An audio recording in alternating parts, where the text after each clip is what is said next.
Hi hello friends, నేను ఈరోజు మీకు ఒక మంచి విషయాన్ని అయితే నేను చెప్పాలనుకుంటున్నాను. అదేంటి అనుకుంటున్నారా? 2022లోను అలా మీరు ప్రీవియస్గా టెట్ అయితే మీరు పాస్ అయ్యండి, దాని రిజల్ట్ లేక ప్రజెంట్ ఇప్పుడైతే డిఎస్సి మీరు అప్లై చేసుకోవాలంటే ప్రీవియస్ రిజల్ట్ మీది ఎంత అని దాంట్లో ఎంటర్ అయితే చేయాల్సి ఉంటుంది అనమాట.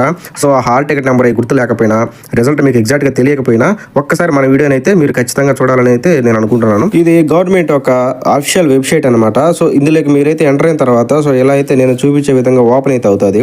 ఇందులో మీరు ఏ ఆప్షన్ తీసుకోవాలైతే ఒకసారి మీరు కూడా చూడండి. ఇక్కడ నేను చూపిస్తున్నట్టుగా కిందకి అయితే మీరు స్క్రోల్ చేసినట్లయితే సో ఇక్కడ ఈ రెండో ఆప్షన్ అనమాట, forget now candidate ID previous TET marks click here అని ఉంది కదా.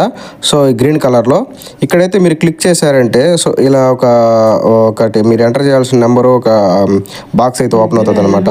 సో మీరు అక్కడ ఓపెన్ చేసి అక్కడ అందులో మీరు ఆధార్ కార్డు ఎంటర్ చేశారంటే మీ డీటెయిల్స్ అయితే వస్తున్నాయి. హాల్ టికెట్కి మొబైల్ నెంబర్కి అయితే రావట్లేదు, ఓన్లీ ఆధార్ కార్డు మాత్రమే. ఆధార్ కార్డు ఎంటర్ చేసిన తర్వాత ఇలా అయితే వస్తుంది అనమాట. ఇలా వచ్చినప్పుడు ఏమాత్రం మీరు టెన్షన్ పడకుండా దీన్ని మీరు ఇలా మనం అడ్డంకి నిలువుగా అయితే మీకు పూర్తి షీట్ ఓపెన్ కావట్లేదు, ఇట్లా అడ్డం మీ ఫోన్ని అడ్డంకి అయితే తిప్పారంటే మొత్తం షీట్ ఓపెన్ అవుతుంది. మీ స్కోరు, హాల్ టికెట్ నెంబరు, మీరు ఎప్పుడు పాస్ అయ్యారు మొత్తం అన్నీ వస్తాయి. మన వీడియో నచ్చినట్టయితే గట్టిగా ఒక లైక్, షేర్, సబ్స్క్రైబ్.